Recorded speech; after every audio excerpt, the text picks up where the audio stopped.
You played bossy characters before. Why do you want to play another bossy character again? I like to think of this as the bossy character.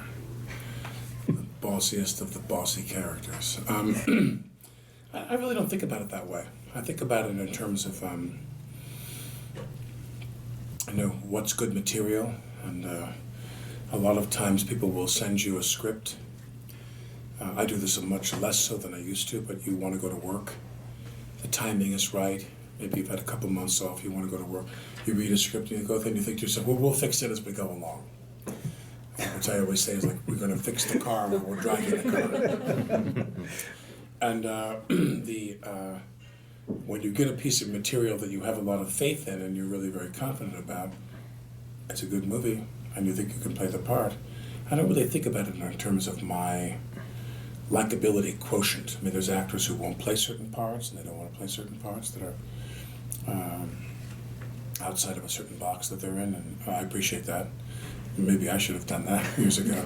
But I just thought this is, Katzenberg called me and I had done Madagascar and Rise of the Guardians with him and with DreamWorks, and it was Tom again, who I liked working with, and they said, would I come do this? And they took me through it. You have a presentation, and I said, I'm in. I thought it was a good movie. Does having kids and making more family-friendly fare sort of factor into saying yes to these kinds of roles, and like what does that mean to you now? Well, there's an extension, obviously. There's things you don't want to do anymore. There's kinds of films you don't want to make anymore. And not that I was making movies that were that objectionable, but I think all actors and musicians, and because there's a lot of music component to these films, I went to Comic-Con and Justin Timberlake was there for Trolls and everything. When you have children, there is that pull. You do want to do movies that kids can appreciate, and I'm in a business which is a funny business because like my daughter goes to school with Jimmy Fallon's daughter, and they were going around. I wasn't there, but I was told they were going around the room and they were like, "What does your daddy do?" And your mom, "What does your mommy do? What's their work?" And they go, "What does your daddy do, Carmen?" She goes, "My daddy's an actor and he's on TV. My daddy's very funny." Then they get to Fallon's or she goes, "My daddy's an actor, he's on TV, and my daddy's very, very funny." My dad's funnier than your dad. And I turn to Carmen and I go, "You really have to accept that, Carmen, that Winnie's dad is funnier than your dad." There's nothing we can do about it. So. Quick question. What is it like? What is the voice acting process like?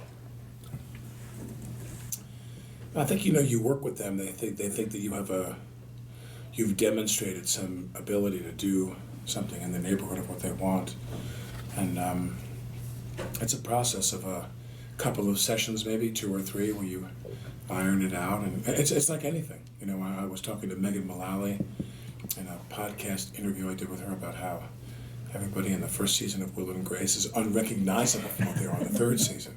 You push further and develop and make it your own. And I mean, there was a kind of vocalizing that Megan said she did in that character that was just really a big reach for her, And but I think that they asked me to do this, and we do a couple sessions where we kind of find it in terms of volume. You can't be. What I always say to Tom, and we would come back to this. This might have been my one persistent note, which we can't have an equivalency of value to everything. You can't have every scene be I'm screaming at the top of my lungs saying this is the most important thing in the movie. Okay, forget about that. Now this is the most important thing in the movie. And the kind of an emphasis that you have to vary, and we have to earn the moments when we're really, really, go nuts and become undone. And so I think that, to me, is to find the sheet music of the movie. We're going to go up here, and then we're going to come down here, we're going to go up here, we're going to try to vary as much as possible. You mentioned the likability and going with the whole acting process. Your character is pretty insufferable for the first few scenes, and by the end of the movie, he arcs. Now, how do you tone that vocally in a performance where you're really not seen? Well, I've always been someone who wanted to work the mic in that way, and whatever kind of stuff I've done, if I'm doing a reading of a book or a play, I've done readings of, I remember we used to do this readings at a symphony space in Manhattan, the Arts Center up on the Upper West Side, and Symphony Space had a program called Selected Shorts, they still have, where all these well-known people would come in and read short literary material, and I would read John O'Hara.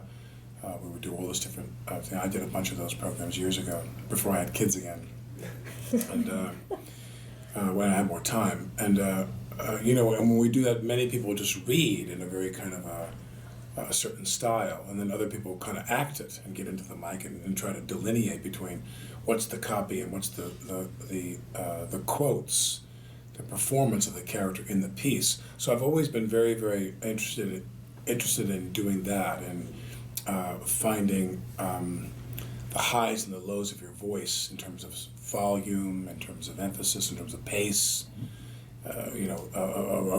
Taking a really long pause. I'll never forget, we were doing Saturday Night Live, and I'm Trump, and I'm receiving a bunch of people are coming in to meet with me, and Jason Sudeikis came on as Romney, and Jason Sudeikis came in, and if you watch the clip, he stands there and we shake hands and we don't say a thing to each other for the longest beat I've ever seen in a comedy show in my life. Because I guess the idea was he was coming in, or I was vetting people to be in my cabinet. And literally Jason sat there going, nothing was given. And it went on for like 60 seconds, which is an eternity. And then finally Jason goes, "We're not doing this, are we?" And I go, "No, we're not doing this." And but that idea of Jason, it was his line. He was the one that had to break the moment. And I thought, God, what an amazing thing he did, where he just took his time. And that's the basic idea of what I try to do, is you try. And they might come back to you and say, "Don't do that. We want it to be different.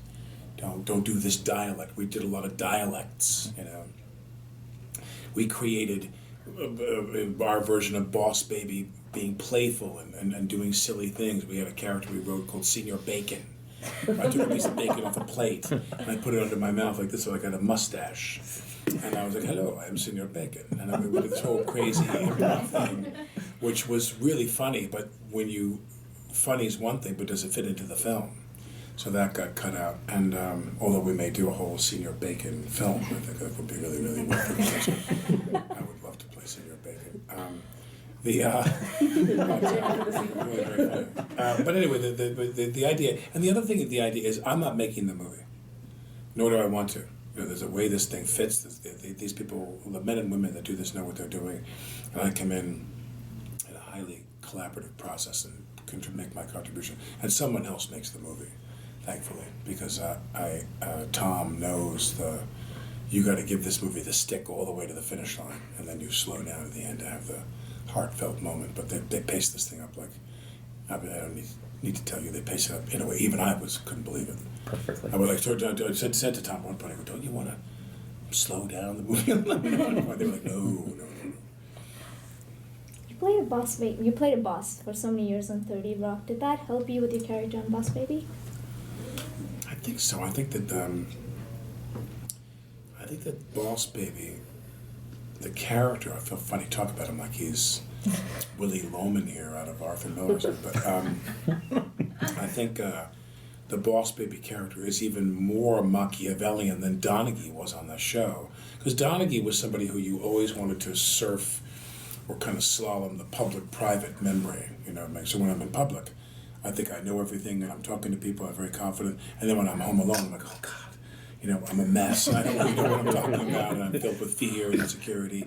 And you always wanted to do that, just have Donaghy in public and then in private.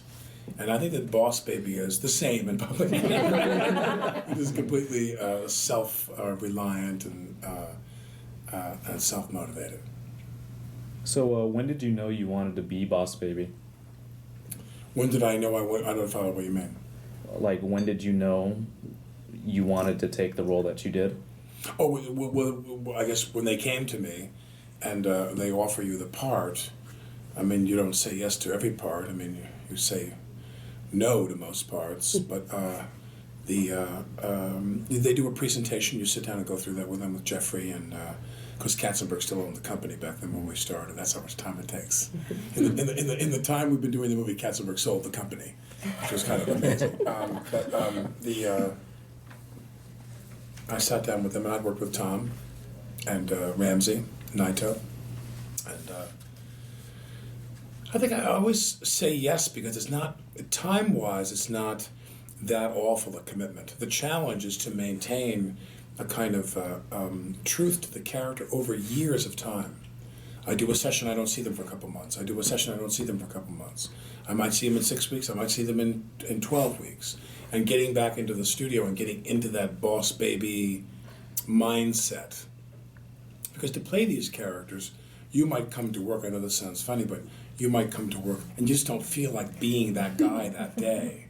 Maybe you've had a very fragile day, you're feeling like what you really want to do is like sit in a chair and just stare out the window for about 2 hours. Because like something awful has happened or something difficult you're facing and you don't feel very confident. You don't feel very confident or super confident. You feel a little quiet. And then you've got to go in there and be like this cracking whip all the time. It's not hard, but it's just different. So you go in there, you have to kind of get into it for a while. I've done some sessions where the first hour we just had to burn it, just do it all over again for another day. Is there anything you do mentally or even physically that helps you get over that hump for those moods? And the old reliable is coffee. We drink a lot of coffee. You go in there, your head's going to pop off. Yeah, it's a chemically induced performance. But I think, and it's also, you have to have fun. Like if I've done things that they might be in drama, they're not necessarily fun. They're more challenging dramatically.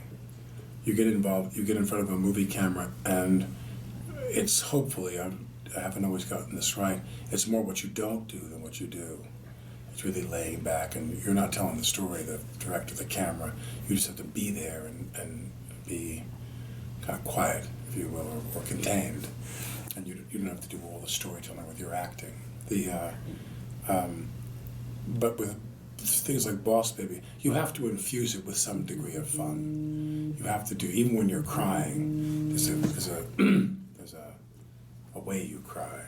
You know what I mean? Well, what happens, like in real life, people try not to cry. Like they always tell you that in acting school, they say you need to suppress. If you're going to do a scene, you don't just blubber and start crying. You want to be suppressing those emotions and trying not to cry. And then, of course, you can't control yourself when you cry.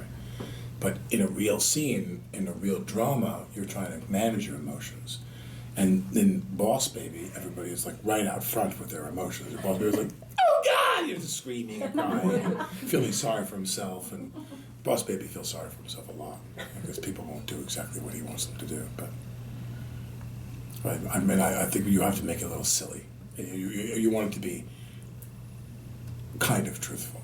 Time for about one more question. The film has a couple different types of animation in it.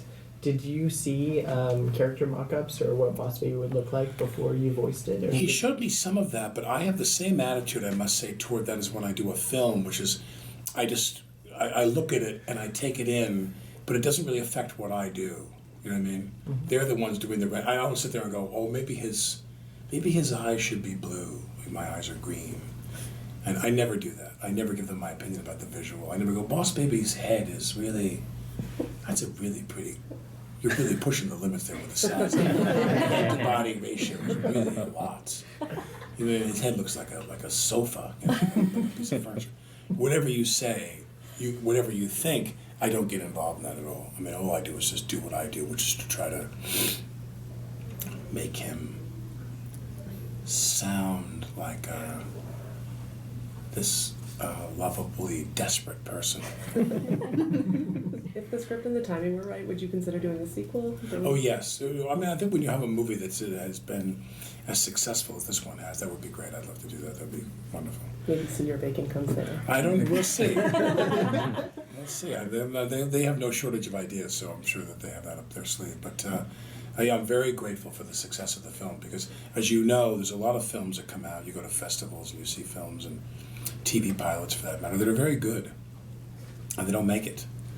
I mean, a lot of what doesn't make it deserves to not make it, but a lot of stuff that does not make it is good, and what they lacked was luck and a good marketing program. But we had a good movie and we had good marketing, so it really came together beautifully. You mentioned Willie Loman, and you're a huge film buff, and I saw The Apartment in this. I saw Billy Wilder and a lot of sharp spoof of American business, and for parents, especially who work in business, how do you feel about the fact that they're going to go and say to their kids, "This is what it's like. This is what my boss is like." Well, hopefully they won't do that. Oh. Their kids will cry knowing that mommy and daddy are going to work being abused by some monster, some crazy monster. But I think that you have to give kids now at a certain age a little bit more reality than they did years ago. Cartoons were so much more naive back then, and now kids are so much sharper. I mean, my daughter is 3.5, and I mean, naturally, a lot of it is inherent to her as an individual. But I do think that kids her age are getting a little sharper, a little quicker. Like my daughter, my wife was born in the U.S. but raised in Spain, so she's Spanish and fully fluent in Spanish. Obviously, that's her primary language. And my daughter is fully bilingual. She's 3.5. And in my house, I'm the pin cushion there that way. And my daughter will literally look to my wife. This is like a year ago. She looks at her with like the greatest level of judgment you could possibly have. She was like, "Daddy only speaks English, Mommy." Daddy just is not like you and me. It's smart like you and me. And you see that they're that super smart kids, and I think my daughter is very smart. And just kids in general that age, like 3 and up, they're putting the pieces together a lot quicker than people did when I was a kid. Is she the boss baby of your family? She's total. Oh my God, it's unbelievable. It's unbelievable. It's like nothing can